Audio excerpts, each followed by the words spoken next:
And now, for your listening pleasure,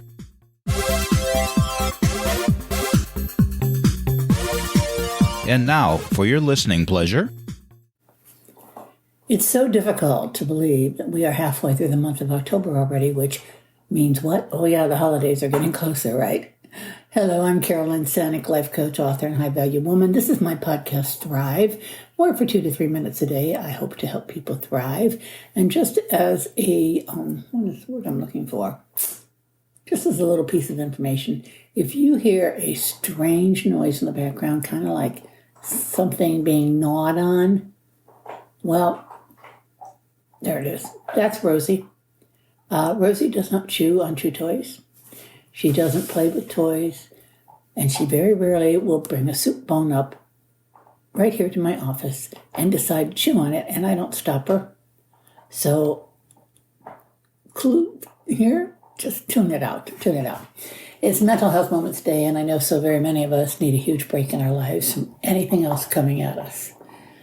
Let me just hit this while running my mouth and get right to the pitcher's mound. Of course, today is about anxiety. I have this quote from Soren Kierkegaard taped up. You say that name 5 times fast, okay? Taped up on my wall. Whoever has learned to be anxious in the right way has learned the ultimate. Are we not understanding anxiety? Think of it. Think of it like this. What if the key issue is our relationship to anxiety and that it is legitimately trying to help us?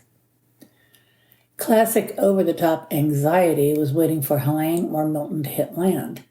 We carried that anxiety for days. It was like living in an ongoing horror movie.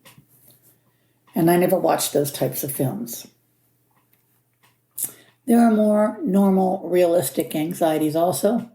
How many of you triple check any email before you send it to make sure it is going to the right person and that you didn't include something they should not be seeing?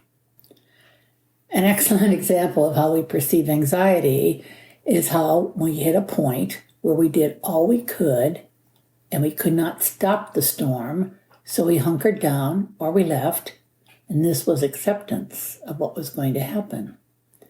This is a classic example of reframing anxiety. We accepted it was coming, we did what we could, and we hit a letting go moment. How did we do this? We made a plan. Making a plan reduced our anxieties.